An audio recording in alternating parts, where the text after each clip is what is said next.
मोदीजींच्या नेतृत्वामध्ये देशामध्ये विजयाची मालिका ही लोकसभेनंतर पुन्हा एकदा हरियाणापासून सुरू झाली आणि महाराष्ट्राने जे मॅन्डेट या ठिकाणी आपल्याला दिलेलं आहे, खरं म्हणजे महाराष्ट्राच्या जनतेला मी साष्टांग दंडवत घालतो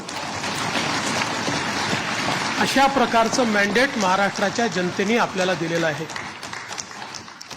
विशेषतः या संपूर्ण प्रक्रियेमध्ये आपल्या सोबत पूर्णपणे तनमनाने या ठिकाणी असलेले महाराष्ट्राचे मुख्यमंत्री माननीय एकनाथराव शिंदेजी आणि महाराष्ट्राचे उपमुख्यमंत्री सन्माननीय अजितदादा पवारजी यांचे देखील मी अतिशय मनापासून आभार मानतो आणि तद्वतच आमचे आरपीआयचे नेते रामदास आठवलेजी आणि आमच्या सगळ्या मित्रपक्षांचे देखील मनापासून आभार मानतो। खरं म्हणजे अतिशय महत्त्वाचं अशा प्रकारचे वर्ष आहे। एकीकडे आपण सगळे लोक ज्या प्रक्रियेतनं निवडून येतो ती प्रक्रिया ज्या संविधानाने आपल्याला दिली, भारतरत्न डॉक्टर बाबासाहेब आंबेडकरांनी तयार केलेलं आमचे संविधान, या संविधानाची 75 वर्ष पूर्ण होत आहेत आणि म्हणून सर्वार्थानं एक अत्यंत महत्त्वाचं अशा प्रकारचे वर्ष आहे। कारण आपल्याला कल्पना आहे की देशाचे प्रधानमंत्री माननीय मोदीजी हे देखील नेहमी सांगतात की कुठल्याही ग्रंथापेक्षा, धर्मग्रंथापेक्षा माझ्याकरता भारताचं संविधान सगळ्यात महत्त्वाचं आहे आणि एक असं संविधान की ज्या संविधानाने प्रत्येक भारतीयाला जगण्याचा, मोठं होण्याचा, समृद्ध होण्याचा अधिकार दिला आणि भारताला जगातले एक उत्तम राष्ट्र म्हणून प्रस्थापित करण्याचं काम केलं। अशा या संविधानाच्या 75 वर्ष पूर्ण होणाऱ्या अमृत महोत्सवी वर्षात पुन्हा एकदा या ठिकाणी आपण सरकार स्थापन करतोय। दुसरं, आपल्या सर्वांना कल्पना आहे की ज्यांनी समस्त हिंदुस्थानामध्ये मोगली आक्रमणानंतर आमची श्रद्धास्थानं जी उद्ध्वस्त झाली होती त्या सर्व श्रद्धास्थानांचं पुनरुज्जीवन केलं, त्या राजमाता अहिल्यादेवी होळकर यांचंही 300वे जयंती वर्ष हेच आहे। त्यामुळे मला असं वाटतं की ही देखील एक अत्यंत महत्त्वाची गोष्ट आहे।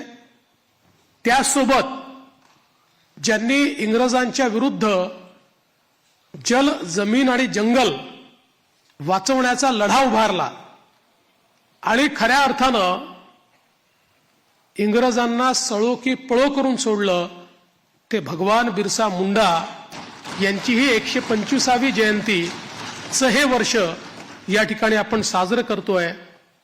आणि अर्थातच आपल्या सर्वांचे लाडके नेते ज्यांनी नवभारताची संकल्पना मांडली, ज्याची मुहूर्तमेढ केली, आज मोदीजींच्या नेतृत्वात जो नवभारत तयार होतोय त्याचा पायवा ठेवणारे श्रद्धेय अटल बिहारी वाजपेयीजी यांचं देखील हे 100वे जयंती वर्ष आहे।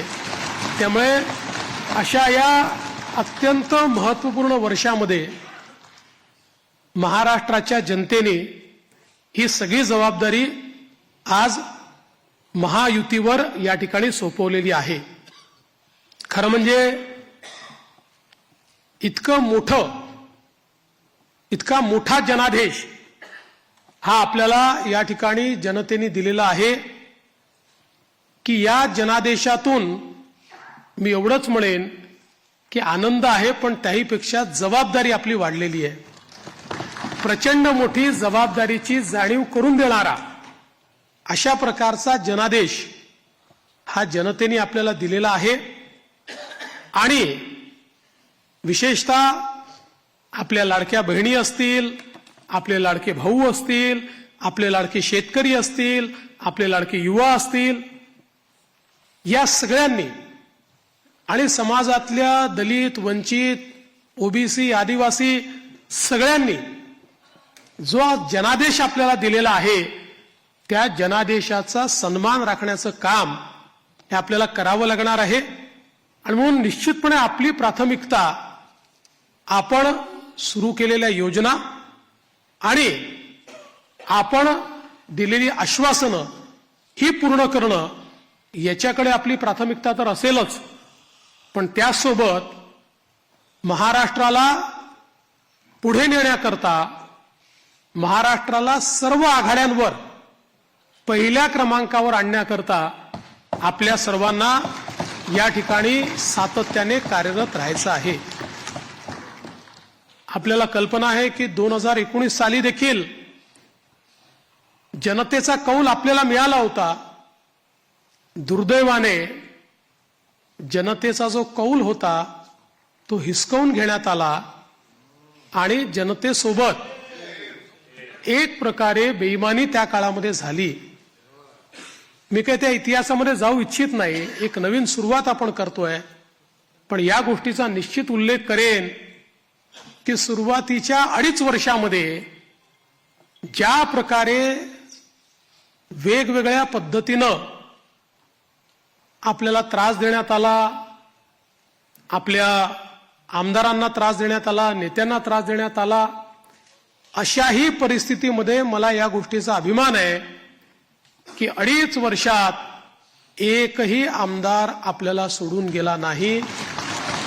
सगळे आमदार, सगळे नेते संघर्ष करत होते आणि त्या संघर्षामुळेच 2022 साली पुन्हा आपलं सरकार तयार झालं आणि त्यातूनच आज पुन्हा एकदा पूर्ण बहुमत आपल्या महायुतीला, प्रचंड बहुमत हे महायुतीला मिळालं आणि आपल्या भारतीय जनता पक्षाला 132 आणि आपल्या मित्रांसोबत 137 जागा, एक प्रकारचा इतिहास या महाराष्ट्रामध्ये लिहिला गेला.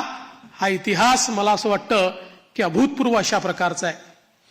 या निमित्ताने देशाचे प्रधानमंत्री माननीय मोदीजींचे मी मनापासून आभार मानेन की माझ्यासारख्या बूथचा कार्यकर्ता म्हणून ज्याने काम चालू केलंय, वॉर्डाचा अध्यक्ष म्हणून काम चालू केलंय, अशा एका कार्यकर्त्याला या सर्वोच्च पदापर्यंत 3 वेळा माननीय मोदीजींनी या ठिकाणी बसवलं. अर्थात त्यातला एकदा 72 तासाकरताच होतो, पण तरी देखील टेक्निकली होतो. त्याच्यामुळे 3 वेळा मला महाराष्ट्राच्या मुख्यमंत्री पदावर बसण्याचा मान सन्मान त्यांनी दिला. हा पक्ष ज्या प्रकारे त्यांच्या नेतृत्वात मोठा झाला त्यातूनच सामान्य कार्यकर्त्यांना वेगवेगळी त्या ठिकाणी पदं मिळाली, चांगली पदं मिळाली, आपल्याला काम करण्याची संधी मिळाली. म्हणून मी आदरणीय मोदीजींचं मनापासून या ठिकाणी त्यांचे आभार मानतो. पक्षाचे राष्ट्रीय अध्यक्ष आदरणीय JP नड्डा साहेब यांचे देखील अतिशय मनापासून आभार मानतो. आणि त्याचसोबत ज्यांनी या संपूर्ण निवडणुकीमध्ये अतिशय ताकदीनं महाराष्ट्रामध्ये आपल्यासोबत तळ ठोकून कार्यकर्त्यांमध्ये ऊर्जा निर्माण केली आणि या निवडणुकीत अत्यंत ताकद आपल्या सर्वांना दिली, ते देशाचे गृहमंत्री माननीय अमितभाई शहा यांचे देखील आभार मानतो. आणि भारतीय जनता पक्षाचं जे शीर्षस्थ नेतृत्व आहे त्या सगळ्या नेत्यांचे या ठिकाणी अतिशय मनापासून मी आभार मानतो. आणि विशेषतः वेगवेगळे राज्यातल्या ज्या कार्यकर्त्यांनी, नेत्यांनी आपल्याला मदत केली त्यांचे देखील मी अतिशय मनापासून आभार मानतो. महाराष्ट्रातली सगळी टीम तर आपले प्रदेशाध्यक्ष बावनकुळेजी यांच्या नेतृत्वात महाराष्ट्र भाजप हा पूर्ण ताकदीने या ठिकाणी मैदानामध्ये होता आणि त्यामुळेच हा विजय आपल्याला या ठिकाणी मिळालेला आहे. त्याबद्दल भारतीय जनता पक्ष महाराष्ट्राच्या संपूर्ण टीमचं मी मनापासून अभिनंदन करतो, आभार मानतो. आणि अर्थातच तुम्ही सगळे लोक आहात म्हणून मी इथे आहे. तुम्ही नसतात तर मी इथे नसतो. त्याच्यामुळे तुमचे सगळ्यांचे मनपूर्वक आभार मानत असताना पुढची वाट ही आपल्याला अपेक्षा पूर्ण करण्याकरता संघर्षाची आहे. आपल्याला अपेक्षा पूर्ण करायच्या आहेत. त्यामुळे आपल्याला सगळ्यांना आपलं महायुतीचं सरकार आहे, या सरकारमध्ये एक दिलाने आपल्या सगळ्या मित्रांना सोबत घेऊन आणि प्रसंगी जेव्हा इतकं मोठं मॅन्डेट असतं त्यावेळी सगळ्या गोष्टी सगळ्यांच्या मनाच्या आपल्याला पूर्ण करता येत नाहीत. पण आपण एक लार्जर, एक मोठा अशा प्रकारचा विचार घेऊन, एक लार्जर गोल घेऊन आपण राजकारणामध्ये आलेलो आहोत. केवळ पदांकरता, केवळ